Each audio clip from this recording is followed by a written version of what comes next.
Welcome to Thursday's solo episode. I guess that's just how I start the episodes now. I used to always want to do what Dax does and go like, welcome, welcome, welcome. Like I always wanted to do that, but I guess my thing is just like, welcome to Thursday's solo episode, which is boring. So if you have any ideas, please send them my way.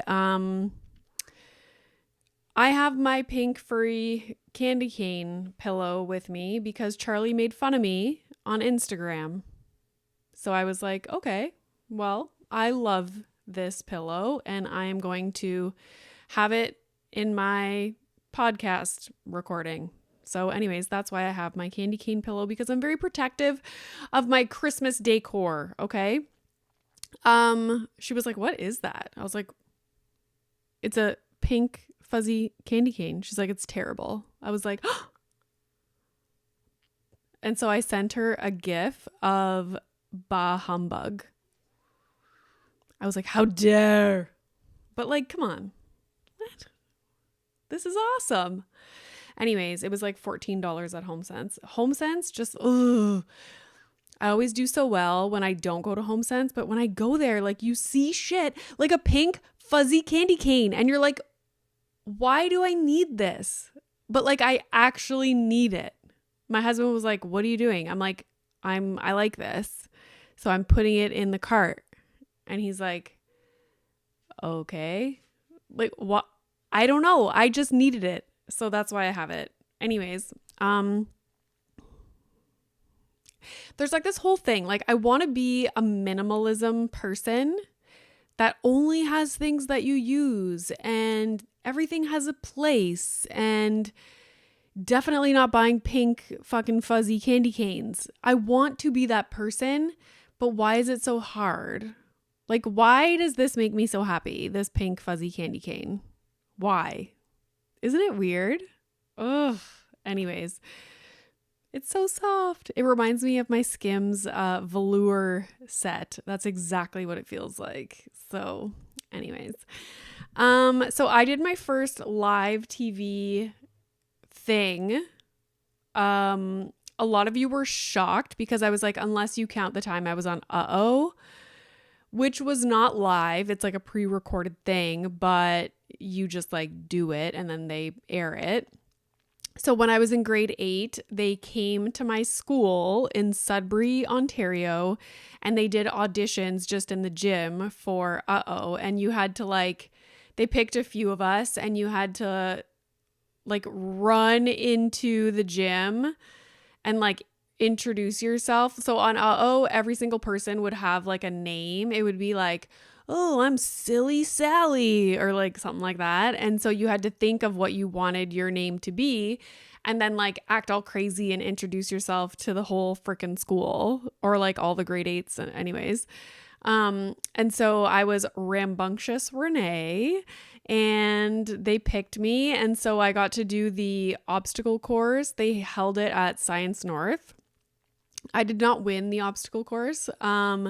All I can remember from that was the water. Like you had to like dump a bucket of something like on your head. It was like slimy, like watery stuff. And all I remember is that it was absolutely ice cold. And so after I dumped that on myself, or you had to like jump in this bin or whatever it was, my body was frozen. And then you had to run to the finish line and like my whole body like just didn't work. Like it was frozen and I couldn't run. So that's what I remember from that. But for the life of me, we cannot find my episode online anywhere. And there's a ton of episodes online. My husband and I have looked, but sorry, I'm drinking my coffee as I record this because I didn't have time to drink it this morning. And I was like, you know what? Instead of just like shoving it in my face as I drive Milo to school, I'm going to actually just drink it while I record and enjoy it. So I've warmed this mug up like 3 times. Okay, so live TV. I was so anxious. If you guys know me, which you probably do, I get very anxious for certain things. And you wouldn't think that. You're like, you talk basically for a living now. Like, what like what you seem very confident, like, oh my God, you're anxious. Like I would never think that. Like people are always shocked. Yeah, like really bad anxiety to the point where I almost dropped out of my master's program. I have a whole episode on my like anxiety journey if you want to go back and listen to it. But yeah, I almost dropped out of my master's program because I had such bad anxiety presenting in front of the class. And grad school is like all presentations. Like that's all it is. So every single class has like a big presentation that you have to do. And like I would search through the different course like syllabuses to see how they graded the class, and it was always like, we're 30% of your grade, like a 45-minute presentation. And I would try and find classes that had no presentation. They all had them. So anywho, I started taking citalopram daily. It's like a daily anxiety thing. Improved my quality of life like I can't even explain. And it's not necessarily going to do that for everybody, because I know lots of people who have had to like try a bunch of different medications, and sometimes it doesn't work. Sometimes the symptoms from the medication are worse, or like the side effects are worse than whatever. I just really lucked out, and citalopram is amazing for me. Even like anxiety presents itself in different ways. So it's not even just like a nervousness feeling. Like, for example, if you're like going about your day and you like hit your elbow and you like rage, like you get so irritable, like being irritable, anger, like anxiety can present itself in all different ways. And so I just find like my overall quality of life is so much better being on a low dose of citalopram. Then for big things like presentations, it's called clonazepam, and it just like evens me out a little bit and takes away like the really bad physical like anxiety symptoms. Because how do you go up and present or like talk when you have such crippling physical symptoms? Because mentally I know I'm like, okay, this is nothing, like it's fine, I'm fine, like everything's gonna be fine. It's the physical symptoms that like I feel my body is reacting as if I'm about to slam into another car on the highway. Like that's how my body feels. And it's not like a quick like up and down. It's like doesn't go away. So that is also why anxiety is so freaking exhausting, because your body is like under attack, or it thinks it is, for so long. So to do the live TV thing, I really wanted to do it without taking clonazepam, and I did, but it was a fucking struggle. Like I barely slept the night before. And lately, like in grad school, I would get anxious about doing a presentation like a week before. Like I would be sitting there watching a movie and I would just burst into tears because I had a presentation a week later. Now I don't get anxious until like I'm on my way to do the thing. So my alarm goes off. I barely slept all night because every time I set my alarm super early, like I have to catch a flight or whatever it is, I do not sleep because I think I'm going to sleep through my alarm. Like, I don't know what it is. It's just, and I'm sure this is very common. So I woke up what I thought was the middle of the night. I was like, oh, it's probably 4 a.m. My alarm's going to go off at 5 because I had to drive like an hour to get to the studio and it's a morning segment. Anyways. So I'm like, oh yeah, it's probably like 4 a.m. Like I'm only going to have like an hour left. I'm probably not going to sleep. And so I'm tossing and turning and tossing and turning. I finally click on my phone so I can see the time, and it's 1:15. I was like, oh my God. So I barely slept all night. Alarm goes off at 5 and I'm instantly like, okay, how can I get out of this? Like I can just email Julie and be like, oh, like, you know, like my anxiety is really bad. I don't even want to lie anymore. Like I just want to be honest and be like, I'm so anxious. Like I can't, like blah, blah, blah. But I didn't. I was like, Renee, shut up, get in the shower, wash your hair, dry your hair, get ready. And so I did. And I just like was going through the motions of getting ready. And every like 20 minutes, I'm like, okay, I should probably just email and say I can't go. No, just kept going, kept going. 1 second, I have to drink coffee. So get in the car, drive myself, and I always get the worst anxiety in the car on the way to wherever I'm going. And like 10 times I was like, okay, I'm going to turn around. Like I can't go. And I just kept going. Park the car. I'm like, Renee, just get in there and then you'll feel 10 times better. Like once you're in the environment and not just like in your head. So I like walk through the doors and this girl is like, hi, like super nice. And she's like, oh my God, I'm so happy you're here. Like I'm such a big fan. She was like the receptionist for the building.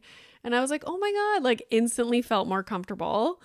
Then yeah, I got to go into like the green room and I met up with Julie and we were just chatting. I had my makeup done. It was such a cool experience. And in my mind, I was like, Renee, you're literally going to do a 5-minute segment. It's literally a 5-minute podcast. Like you sit down with lights and cameras and talk to people for an hour. And you're the one in charge. Like you're just sitting there and they're going to ask questions and just have a casual conversation for 5 minutes. But in my mind, I'm like, oh my God, it's the end of the world. Is the world ending? Like we're all going to die. Anyways, it went really well. I was super comfortable. The cool thing about the studio is that there was no crew inside the studio. It's all like robots. Like they're all in a separate room watching on computer screens. And so all the cameras and everything are just like standalone, like electronic, like they can move them around from a different room. So it was literally just us in the room, which was super cool. So yeah, super excited that I did that. Didn't have to take clonazepam, made it through. Very happy. And like I knew once I got to the other side of it, I would be very happy that I did it. And all my family's like, why didn't you tell us you were going to be on TV? Like we would have watched, blah, blah, blah. And I was like, honestly, because I didn't know if I would make it. I didn't want to be like, oh, I'm going to be on TV Friday morning. And then I just like don't show up because I turned around in the car and like panicked. So anyways, the clip is online. If you Google CHCH in capital letters, parenting panel, November 25th, 2022, you can watch it. My first little TV experience. But anyways, then I wanted to mention a while back, I talked about taking clonazepam to do like a panel, again, like a public speaking thing. And I talked about it in my stories on Instagram and somebody wrote me a DM responding to that story and I had it screenshot, but now it's like so old, I'm not going to go find it. But it was basically along the lines of like, you know, you should really be careful about how you're speaking about taking medication. Like a lot of people have like substance abuse problems and so on and so on. And like, I understand where that message is coming from. But at the same time, I'm like, I feel like you can't win. Like if I wasn't open about having anxiety and struggling and like taking medication to get me through certain situations, and then people knew that I did, but I wasn't open about it, people would be like you're not being real. Like you're making it seem like you have no issues. Like you literally can't win. And it's also not like I can only speak about my experience. Like I'm not a medical doctor. But like it's not my responsibility to like save the world from everything. So yeah, I can speak about my experience with anxiety, how I manage my anxiety. Yeah, of course, if I'm on my Instagram stories talking about like abusing drugs and being irresponsible, then sure, like come at me. But a lot of people struggle with anxiety. And so I think it's like helpful to be open about it and talk about it. And the only reason that I am doing so well now with regard to anxiety and like understanding how to manage my anxiety is because a friend of mine was open about medications that she was on. And I was like opened up to a whole new world of like how I could help myself and not drop out of school. So like, for me, anxiety medications have been so unbelievably helpful in like my quality of life and just like being able to accomplish things that I never would have otherwise. That like, I don't know, it bothers me when people are like, you shouldn't really be like, talking about that. Yeah, I get it. People have substance abuse problems. I'm not going to not show myself drinking a glass of wine because people have alcohol issues. You know what I mean? Like, it's just, I don't know. It's a very nuanced situation, I guess, but okay. Moving on to my next topic. Like, I feel like I'm already 16 minutes in. This is always what happens. I write down all these topics because I'm like, oh, I'm not going to have enough to talk about. The first topic, I go for 16 minutes. So, anywho, rhythmic gymnastics. What? Like, those ribbons, I'm sorry. If you missed that video on my stories on Instagram, like, that's sad for you, because I've never seen Milo more excited than when he opened up that package from Amazon and it was the Rhythmic Gymnastics ribbons. Like, he lost his mind. He was going nuts for like 45 minutes before bed. He was sweating, like just like ripping around the house. Like, oh my God, it was so funny. I had to like FaceTime everyone I knew. So how it started was the other day, it was Saturday morning. He was upset, like literally upset at me because we didn't have whatever they had at school that he was playing with in the gym. He's like, like the swinging things. And I'm like, I have no idea what you're talking about. We don't have that in the house. I'm sorry. Like, I don't even know where to go about looking for this. And he was legit pissed off. So the more he was talking about it, I'm like asking him questions about it. And he was like, he said something about it's like a fishing rod. And I was like, okay. So then I was thinking about things that they might have in the gym that they would play with. And I thought about like the ribbon thing, like a swinging like fishing rod thing. And so I Google rhythmic gymnastics and I'm showing him YouTube videos of like gymnasts using the ribbons. And I'm like, is this what it was? He was like, yeah. And I was like, okay. So go on Amazon, type in rhythmic gymnastics ribbons. Of course, they have a pack of 4 for $9 that can be delivered the next day. Like, of course they do. So order them. They show up. He lost his mind. It's like the greatest $9 I've ever spent in my life. So that was hilarious and unexpected. Like, who knew? Who knew? If you're in the Toronto area, I wanted to mention my mom and I are going to go to the One of a Kind show this week. If you haven't been, it is incredible. I don't even know how I came across it, but I've been going the last few years and I am obsessed. It is like a massive like show with a ton of vendors from all over the country. There's like jewelry, clothing, baby stuff, products, food stuff, like you name it, it has everything. And it's all like a lot of small businesses. We do a ton of shopping every time we go there. It is such a good way to spend like an afternoon, a morning. I think it's on until December 4th and it's at the Enter Care Center, which is like a massive convention center near the water, like downtown. So check that out. One of a Kind show.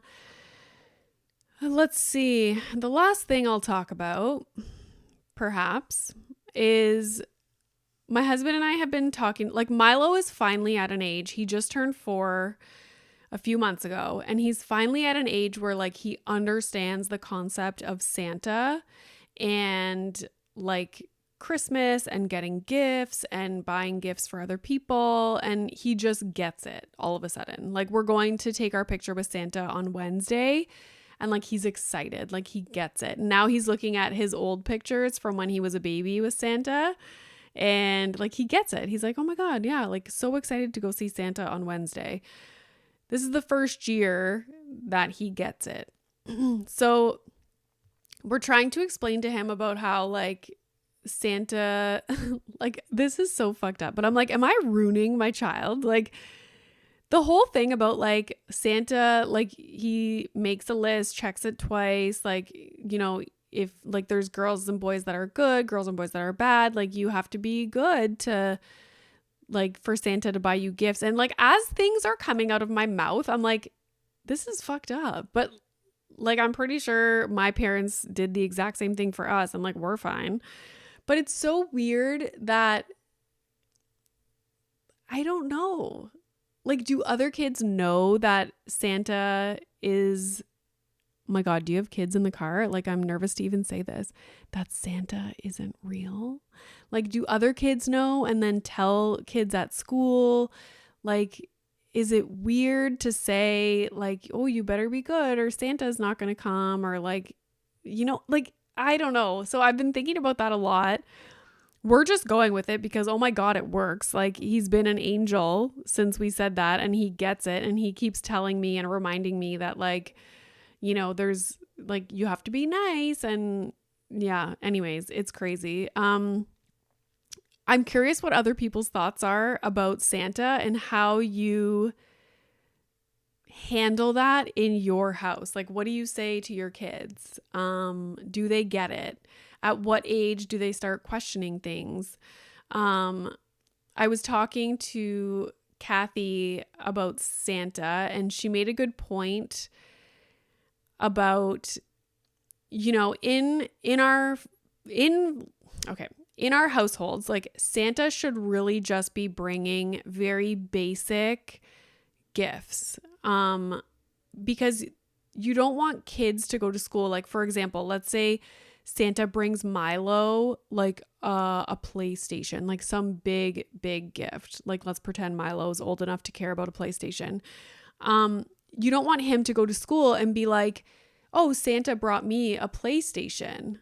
And then another kid is like, oh, like Santa didn't bring me a PlayStation. Like I only got, you know, whatever, like a new Christmas outfit or something.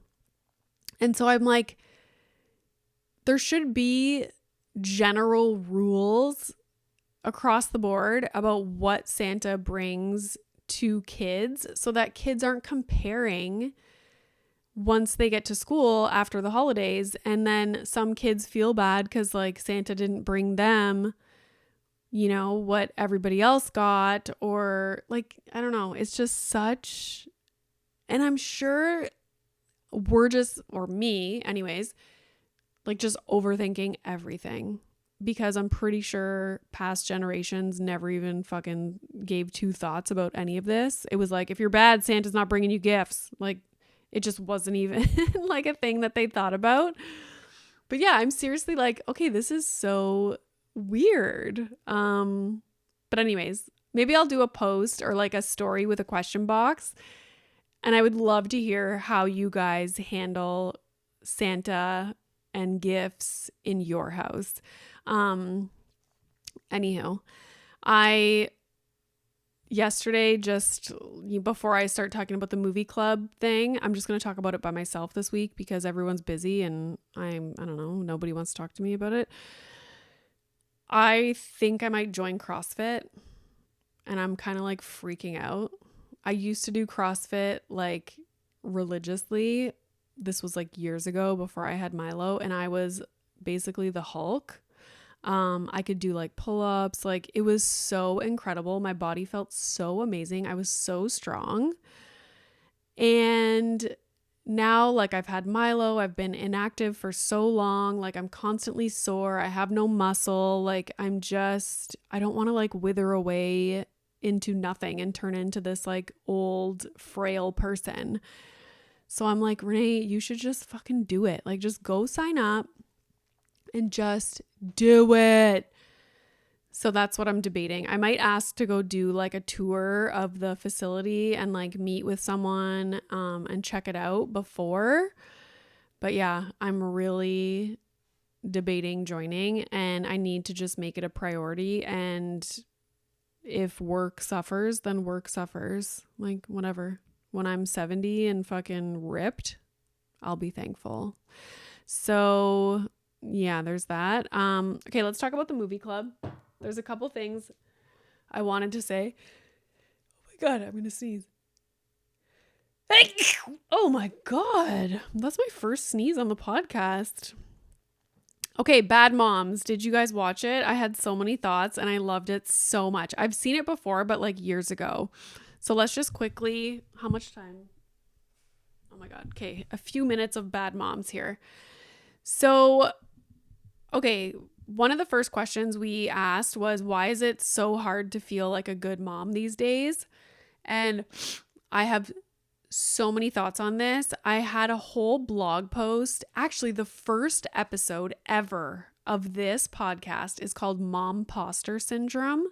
Go listen to that. That explains exactly why we feel like bad moms all the time. So I'm not even going to get into that. Go listen to episode frickin' 1 of this podcast. Okay. How to know if you are a good mom. So, this is so funny. So it's like they talk about in the movie how it's impossible to know until your kids are adults and then it's too late. And my sister didn't want to put that question up on the podcast account. She was like, is that bad? Like, are we basically saying that, like, you know, if your adult child is an asshole, then like you failed as a mom? And I was like, oh my God, Liza, you're thinking way too much into this. Like, it's just a little question for like to provoke some thoughts. One thing that I will say that I always say is that we need to stop focusing on tiny things that don't matter. I try and do this all the time, but it's like, oh, Milo had Pringles for dinner the other day in front of the TV. And it's like, okay, this is like one moment of a million in his life and it's not a big deal. So oftentimes I think we're so focused on like the micro in parenting, and it's like, oh, this is not going exactly how I want it to go. I'm doing a bad job. Or like, oh, it's sunny outside and we're watching a movie in the basement. I suck. And it's like, no, like expand, like take a macro view of you as a parent and how your child's life is going and all the interactions you've had since the day they were born. Like, it's fine. Like, we're doing great. So I try not to focus on like singular things and instead look at, you know, like, oh, we had a bad day today. He's eaten a lot of chocolate. Like, we had fast food, whatever. No, how have we eaten in the last 3 months? Oh, okay. I feel better now. Guys, my nose is running. Okay. So, the thing I loved about Bad Moms is that it was such an exaggerated, like everything was so exaggerated, but if you like lessened the exaggeration, it's literally how it is to be a mom. Like, so, oh my God. So a lot of the things I was like, oh my God, that's hilarious because it's so dramatized and like exaggerated.